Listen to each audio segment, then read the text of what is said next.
Sada Stories Channel welcomes you from Lake Victoria to the Mediterranean. It flows over 4,000 miles on the banks of this great waterway. Deep in ancient times, they lived one of the most remarkable civilizations of all history. Their story came to an end 2,000 years ago. It tore knowledge of their life is detailed the texts they wrote down, and the monuments they constructed reveal a nation of mysterious gods, remarkable rulers, and achievements far ahead of their time. This was the nation of ancient Egypt. There eat Luxor, modern Luxor. On both sides of the river was the great city of ancient Thebes, one of the greatest cities of the ancient world, and it was here the religious capital of the New Kingdom, where most of the great monuments of ancient Egypt were built, even Homer knew about. He wrote about it in the Iliad in Book 9, and he speaks of 100-gated Thebes, Egyptian Thebes, wherein the golden ingots gleam. There are great temples on the east bank. Here to the living god Amun temples at Lor and Karakand over on the west bank. We've got temples of the dead gods, the more temples of the great kings. And hidden away in the hills, there is the Valley of the Kings, where virtually all the pharaohs of the New Kingdom from about 1570 down to 1085 BC, they were buried in that hidden valley, and of course the best-known one is Tutankhamun. The birth of Egypt is one of the earliest events of recorded history. Tens of thousands of years ago, the river Nile began to flood annually. These floodwaters, rich in silk from the African interior, produced fertile riverbed in a region of desert. The Egyptians' lives was governed by other factors, especially the Nile. The Nile was for them like a huge clock that organized their world, and that's why they had to watch out for it.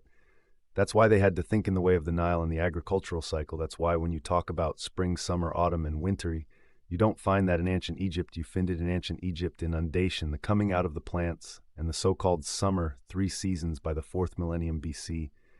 The Nile's banks were extensively populated. Primarily, these people were farmers. They grew fruit and arable crops. They reared livestock and cast nets into the Nile for fish trade and craft. Were also practiced pottery from the age has survived perfectly intact. Many of the world's museums include examples of Egyptian work well over 5,000 years old. In earliest times, Egypt was divided in two. Lower Egypt was the name given to the marshy land around the Nile Delta. Upper Egypt comprised the dry Nile Valley to the south. This division did not last for long. According to legend, around 3100 BC, the whole of Egypt was united under one ruler. King Men's Egypt became a Nifid state at about the end of the 4th millennium, but we don't know exactly how this came about, and we no longer believe that there was a single king who did this. There appear to have been a number of small states in Egypt, mainly spread through the Nile Valley, and the culture of the Nile Valley conquered the culture of the Delta, and after that there came to be a single state in Egypt. But this was hundreds of years, probably before the Menes, who is essentially a figure of legend. We don't know if such a person really existed or not by the beginning of the 3rd millennium. BC Egypt was ruled by hereditary monarchs, the first of the pharaohs for the next 3,000 years. The pharaohs were the rulers of the land of Egypt. Their names have survived through the ages, most of them obscure, some of them well known to this day. The term pharaoh first appears in Greek historical writers of the 3rd century BC, and it's a way of rendering the Egyptian words per, which means roughly something like great house, and it's a way of describing the monarchy in terms of the physical space that it inhabits, so rather in the same way that Britain talk about 10 Downing Street when they meant the British government, so Egyptians talked about the per when they meant the kingship. But it's important to say that pharaohs themselves never refer to themselves as pharaoh. It's a convenient sort of piece of shorthand. The pharaoh always refer to themselves by their elaborate 5-fold titles, of which per is not part since Roman times. This long list of monarchs has been classified by dynasties, successions of pharaohs with a strong family connection. These dynasties are further classified into periods and kingdoms. The kingdoms represent the greatest stages of Egyptian history. The first of the Old Kingdom began with the 3rd dynasty in the 27th century BC. It was based south of present-day Cairo at the ancient city of Memphis. There is no doubting the greatest achievement of the Old Kingdom. Pharaoh, since they can still be wondered at today, they are the geometrically designed monuments that will forever be associated with Egypt. The pyramids constructed as tombs for the kings who commissioned them. Here continuing survivalist testimony to the power of the pharaohs. The first of the pyramids was the so-called Step Pyramid built for the 3rd dynasty. Pharaoh Zoret-Saqqara, not long afterwards at Giza, the greatest of all the pyramids, was constructed. This is the pyramid of the 4th dynasty. Pharaoh Khop's originally 481 thigh. It was the biggest ever built, completed in the 26th century BC. It remained the tallest building in the world until the 19th century. Add the adjoining pyramids of Crini and Mycerinissa are scarcely less impressive. Built from massive bricks of cut stone material pioneered in Egypt. They remain true wonders of the ancient world, as well as the sheer awe which pyramids like these continue to inspire their existence is significant in historical terms.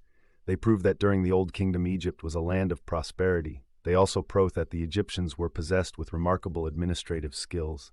The numbers of workers involved in the pyramids' construction ran into tens of thousands. A huge number of men were also needed in the south of the country to work at Thestu.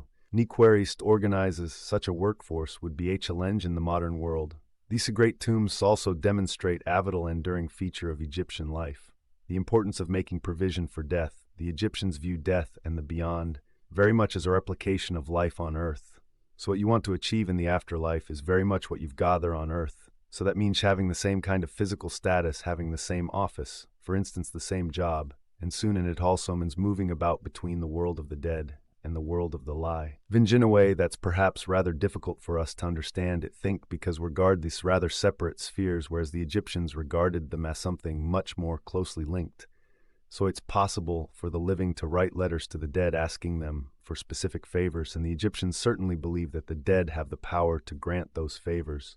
So it's both a continuation of life on earth, but also it's a life which enters into a rather kind of special dimension that we don't really have a concept for us for the kind of provisions they make for themselves to ensure a smooth journey into the afterlife. Obviously, the optimum one is the tomb, because that's the place where you will be reborn and where the cyclical process of rebirth goes on. Because the Egyptians don't believe that you are just reborn once, but that you continue to be reborn in accordance with the way that the sun rises and sets as well. So you don't just have one rebirth, you have many, and you need to have an appropriate space for that to happen. And the tomb is the main provision that they have for the afterlife, and to assure their rebirth, discover the past with exclusive everything from the wonders of ancient Pompeii and the mystery of the princes in the tower to the life of Anne Bean, and the concept of a life force, a spiritual component of existence whose most important aspect was the Karen, the Egyptian belief system. The car was a duplicate of the physical body, which continued to live after death. However, for the car to survive, the physical body also needed to survive by entombing the corpse within an enormous, apparently secure structure such as a pyramid. It was intended that it would be preserved for all eternity to prevent the body's decomposition. The Egyptians pioneered a preservation technique that is also forever associated with their civilization. The technique of mummification. What would happen would be that the body of the deceased would be opened up, and the interior organs would be removed, and the brain would be removed from the head and the heart. In some cases would be put back into the body, but in other parta. So basically you would have an empty body cavity it would have it swollen soon, and then it would be dried out by being packed in natron. Natron is a naturally occurring salt, which will desiccate the body, and once it have been dried out, it would then be treated with various sweet-smelling oils, resins, and things like that, and it would be wrapped in a huge amount of linen, and during all of this time, which typically would take 70 days, there would be rituals performed as the whole process occurred. And then finally at the end, the body would be put into a coffin, and perhaps into a nest of coffins, into several coffins inside another, and would be buried, but the internal organs that were taken out of the body were placed in separate containers, which are known as canopic jars, and there they were preserved in liquids, in oils, and resin sand. So properly mummified body would consist both of the mummy itself and of these of canop jars to the Egyptians.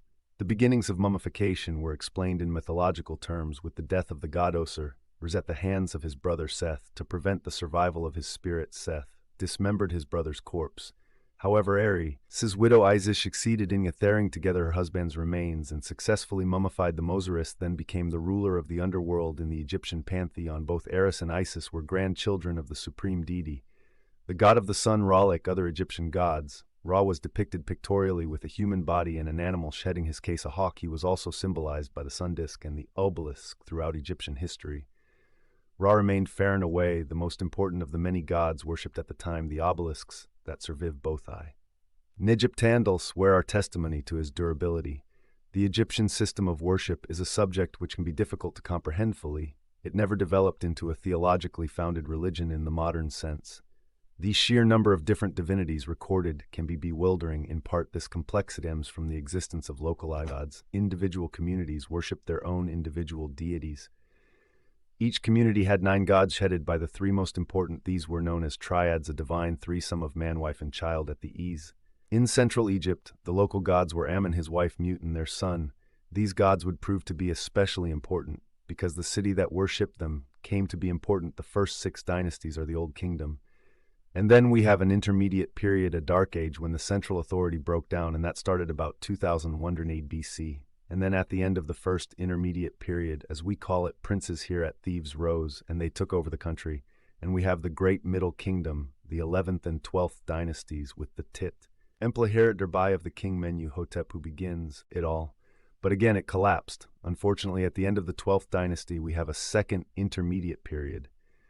And then after that dark age, round about 1570 BC, begins the high watermark of ancient Egyptian history, the New Kingdom, the dynasties 18 to 20, when we've got all the famous names during the first of these two great ages. The Theban pharaohs of the 12th dynasty presided over a 200-year period of prosperity. However, this period marks the end of one of Egypt's most famous activities from the end of the 19th century. BC, the practice pyramid building simply died out. Despite the end of pyramid building, Egyptian concern with the preservation of the dead remained as important as ever during the Middle Kingdom. Larger-scale building projects also continued. One of the finest surviving architectural relics in the whole of Egypt was begun around this time, built on the east bank of the Nile at the new capital of Thebes. The Temple of Keret grew into a massive complex of buildings that are still appreciated today. The temple complexes of Luxor and Keret are the most symbolically important religious structures in Egypt, and once the religious capital moves to Luxor at the beginning of the 18th dynasty, then all the pharaohs of the 18th and 19th and 20th dynasties as well invest in building projects. It's a process of constant accretion, and rather like medieval cathedrals, I think you know, whereby individuals would add a chapel here and an aisle there to an already large religious structure, and the temple eventually become quite huge. The whole of the east bank of the Nile around the Lux area eventually becomes one huge sacral complex, which also links into the temples on the other side of the Nile. So it's not just linked to these bank, they also have links with the temples at Dar al-Bakri and Dar al-Medina on the east. So we could think about the whole area being one huge temple complex, not just Luxor and Keret. The Keret temple complex covers an area of approximately 1 square mile and was constructed and modified over a period of 500 years. Its courts, temples, obelisks, pylons, and sanctuaries made throughout Egypt. It provides a massive physical expression of the dominance of the Thean triad of gods. The temple enclosure of Amunis, the central feature of the complex. By entering the enclosure via an avenue of ram-headed sphinxes, the modern visitor is transported back in time. Here in the temple of Alun at Keret there are many inscriptions which tell about the great conquest of the pharaohs, like T. Moses. It there saith the one and soon, and we can actually see the names of the cities they conquered, written here in hieroglyphs. And you see there's a captive on the top there, and we know immediately that these are Semitic, they are from Syria. There are other examples where we have Nubians from the south of Egypt, so the whole list of the conquered cities is inscribed here, for everyone to read on the walls, to know about the great king. The massive area of the great court contains our Minder of the Spirit. Al purpose of the building, this is the chapel of Pharaoh Seti, containing spaces for images of the 3 Thean divinities, Amun in the center, Mut in the left, and Kansan the right. Seti was a pharaoh from the New Kingdom, the third great period of Egyptian history, and most of the great construction work at Keret stems from that period. So the hip-style hall in the Temple of Keret is what people think of as the most impressive part of it. It's a column tall which has nearly 150 columns in it, and it was constructed at a date which is not quite certain, but probably about 1300 BC. It's possible that the columns which form the center of it are a little bit older, but there's dispute about that. So the Highway Hall is essentially the largest interior space in the temple, which also had a certain amount of light, because the central column were taller than the side columns, and there were windows in the space between the two heights. It is an extraordinary impressive place to visit, but it has every strange feature to the modern eye, which is that there are effectively no sightlines through it. You can look straight down the center butte. You can't look across it because of the forest of columns, but in ancient Egypt, they did not use arches to span spaces in stone, and so they could not set the coals more than a certain distance apart. So if you wished to roof a very large space in stone, that was how you did it. And it has this very impressive but rather seemingly strange appearance to us now. And one must remember that the interiors of temples in Egypt were broadly not visited by the public, and so this enormous space was there to impress the god by the lavishness of what the king did for him by the people, because they knew that this enormous structure had been put up for the god, but the people themselves wouldn't visit it. The magnificent pillars of the great hyperstyle hall were commissioned by the pharaoh Amenhotep III, an 18th Nast king from the 14th century BC. The same dynasty also produced this superb obelisk only of two, originally built 100th Thigh. It was built by Hatshepsut, the first queen of Egypt, become a pharaoh in her own right. There beside the sacred lake we've got a fallen obelisk one of the two, which Queen Hatshepsut, the great queen who ruled alone the beginning of the 15th century BC, she erected it. And here we see her on the oish dressed as a king with the king's crown. And she is with a shed ascribed him her father the god Alun. Fortunately, the obelisk has fallen so that we can see clearly the queen's features, and her cartouche which rides over there. Martra, that is her personal name. Her power is made obvious not only by His the tallest surviving obelisk in the whole of Egypt, but more memorably on the other side of the Nile from Kerak. This is her Mori temple, a building that proves that the importance of death for the Egyptians did not die out with the pyramids. It's approached by a wider roadway. The temple structure is built against the huge limestone cliffs and partly cut from them. It's a remarkable structure with three massive terrace areas defined by impressive colonnade. The massive ramp between the first and second levels is not only simple and practical, but adds to the drama of the woe. Ola's structure, while their leaf sculptures depict events from the life of the pharaoh queen, this enormous monument was only rediscovered in the modern age. It represents possibly the greatest ever excavation work by the 19th century archaeologist Osti Mariette. Much of our knowledge of ancient Egypt is the result of archaeological research. The 19th century saw the beginnings of large-scale archaeological work in Egypt, thanks to the excavations of men like Osti Mariette, Giovanni Bellone, John G. Wilkinson, Fenders Petrie, and Howard Carter Winnow possess a wealth of knowledge of the 3,000 years of Egyptian history, and excavations continue to this day. Our knowledge of ancient Egypt is enhanced immeasurably by the ability of modern scholars to understand Egyptian hieroglyphic texts before the 19th century. The ability to read this strange pictorial language had been completely lost. It was only thanks to the discovery of one famous slab of stone that these mysterious images at last were able to give up their meaning. It became known after the place where it was found, the Ras Eta stone. This world-famous artifact was discovered in 1799 at Trostane, northern Egypt, made of basalit, was dug up by a French soldier, a member of Napoleon's Egyptian forces. A nearly French archaeological party was also in Egypt at the same time, and it soon became apparent that this was a significant find. Now, the Rosa stone was discovered in 1799 in Egypt. It is said to predated to 1906 BC, which is inscribed in Egyptian in the form of hieroglyphs, and Egyptian Demotic, which is an everyday form of the language, a hand also in Greeka. And so it gave the opportunity to compare the hieroglyphic script with Greek, which was known, and on the basis of the Rosetta Stone, it was possible to suggest values for some of the hieroglyphs and eventually to decipher the language. The person who did it was Gianfranco Shampoo in 1822. Had published not aerating of the whole Rosetta Stone, but aerating of important names that occurred on it, principally names like the names of the myths themselves. From there, he was able to continue to decipher other Egyptian hieroglyphs, and hence to move into understanding the Egyptian language as a whole. The ability to read Egyptian texts, whether on relief sculptures or papyrus scrolls, has enabled a wealth of detail to emerge about Egyptian history and life.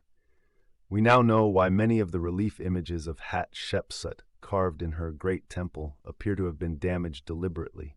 It was part of a campaign by her successor Pharaoh Thutmose III. Hatshepsut was the widow of Pharaoh Thutmose II, and when he died they had produced no heir. The succession then passed to a young boys, of one of the late king's concubines, as Amener Hatshepsut ruled his region, but her authority was such that the nominal male heir had to wait until her death 20 years later to ascend the throne. Filled with bitterness and jealousy, the eventual Pharaoh Thutmose II set about destroying the pharaoh queen's legacy. This ancient tale explains the damage to their relief images at Hatshepsut's temple, Wielzo. No, that Ma sought to obscure the great obelisks built by his predecessor, having constructed a pillared hyperstyle. Hal around them had then surrounded the obelisks with a giant sandstone structures, so that only their pinnacle stood out from above it in later times.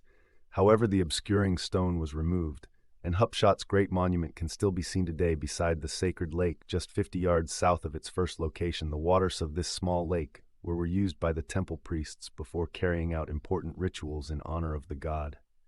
Muminkak Temple Hasasakred Lake, because boats are very important in the cult of the gods that took place in that temple. What this revolved around was the processions of the cult image of the god, which were carried around actually on larger-scale boats on the shoulders of the priest, and these boats would also be launched on the sacred lake in the temples. It would be used for that, and it all ties in with the way that the sacred boat, that the divine image is carried on, is a reflection of the boat in which the sun travels in its journey around the Earth the lake is our reminder of the spiritual purpose of the temple, the worship of Ammon, and the Thean triad of all the ceremonies carried out in their honor. There was none more important than the Opet festival once a year at the time of the Nile flood. The images of Ammon mutant would be taken down the river to the second great temple. At Thebes, the temple of Luxor, like the temple of Karnak. The construction of the temple of Luxor was carried on over a period of centuries. Modifications to it were still being made in Roman times. Its initial structure was built by the Gri. At 18th dynasty Pharaoh Amenhotep III, and his work could still be admired. The fort and columns that make up his colonnade are one of the most dramatic features of the temple. Next to this is a great, also constructed by Amenhotep, studded with columns. Religious processions would have passed through here on through the hyper-style hall into these cred chapels of the temple. The temple of Luxor is much less expansive than Karasit's in size. It was more than 300 m long, from top to bottom and top to bottom, because it is oriented north-south and no east-west like Karaklux, or faces towards Karakand. It was every major temple which was constructed probably as a seasonal sanctuary that was used for particular rituals relating to what happened with the king in particular, and when the god of Karak Amun-Re would visit the temple of Luxor. The temple probably dates to the New Kingdom, to maybe it was begun about 1500 BC, and its main expansion then was in the mid-14th century, shall we say about 1370, that sort of date, and then again under Ramses from about 27.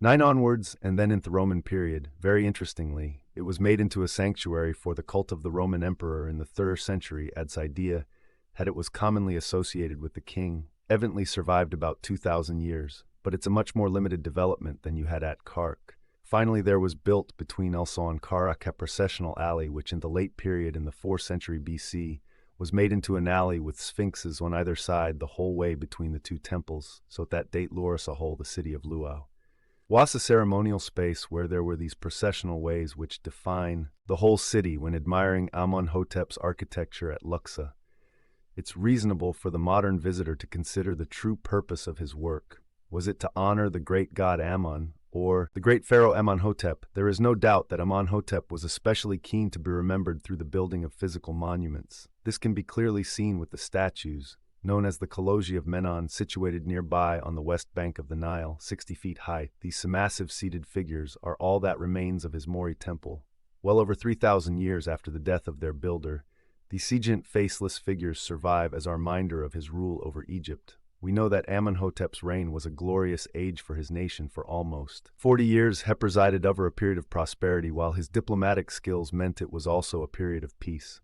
There's no doubt that Amenhotep III was one of the greatest of pharaohs. The survival of the Colossi of Menon and the Temple of Luxor can be seen as dramatic testimony to the wisdom of his rule. His status was also reflected in more human ways during his lifetime. His harem was said to be 300 strong. Visitors to the Temple of Luxor cannot fail to be reminded of another great pharaoh of the New Kingdom. Next to Amenhotep's colonnade, this King Const Ruktadane extension to the original temple at its entrance is a pylon over 75 feet in height. Beside this he erected not only a superb pink granite obelisk, but statues of himself almost equally impressive. These are the images of the pharaohs some consider the greatest of them all, a 19th dynasty king whose rule took up 67 years of the 13th century BC. His name is familiar to many people with only the slightest knowledge of ancient Egypt. This is an image of Ramses III, is one of those unique characters that you meet history. He wanted so many the Nangsan Finley enough he achieved them. He wanted to live a long life. He lived for over 80 years, probably even 90. He wanted to rule for a long time. He ruled for at least 67 years. He wanted to be known as a warrior king. He was a warrior king who fought at least for the first 20 years in his career as a king. I wouldn't say that he was the greatest strategist that Egypt ever produced. Compared to Moses II, he was really second grade. Nevertheless, he is more famous than to close these Kund. As a warrior, Ri is one of the very few Kara Cedars Holf. This his stem not only in ancient Egypt, but in the ancient world. He's known and was known throughout the ancient Near East. He was known in Syria, Palestine. He was known in Asia Minor. He had a treaty in Asia with the Hides were in her by 1258 BC. She'd secured a peace with his enemies, which lasted for the remaining 46 years of his reign. That time he conducted a staggering program of building work dedicated to his own glory on the west bank of the Nile. He built an imposing Mori temple, now known as Therum, though in poor repair now. It was once dominated by a state of Ramses well over 50 thigh.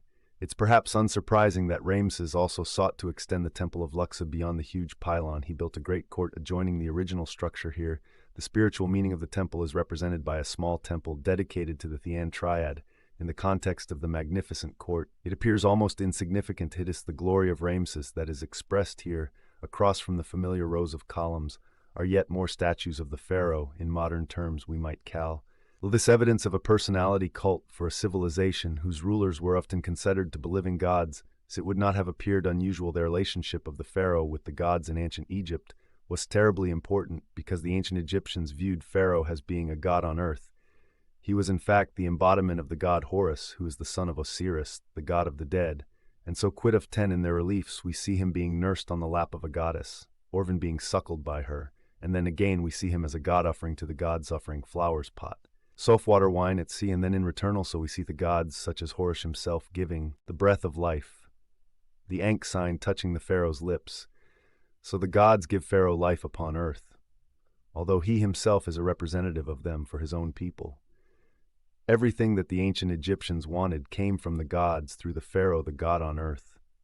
For all his near divinity, enough is known of Ramesses II's long and fruitful life to confirm his essential humanity. Like Amenhotep before him, he enjoyed the physical pleasures of life. It's recorded that if fathered on sons, she may have had as many as 90 wives after his death in 122 BC.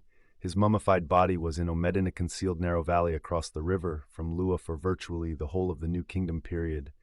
This was the final resting place for Egypt. Pharaohs, the Valley of the Kings, her elaborate tombs were cut into the rock and then sealed. It was hoped that this would provide better protection from tomb robbers than the massively public pyramid tomb. Sit was a forlorn hope, with one astonishing exception. The tombs of the Valley of the Kings would all fall victim to the thieves.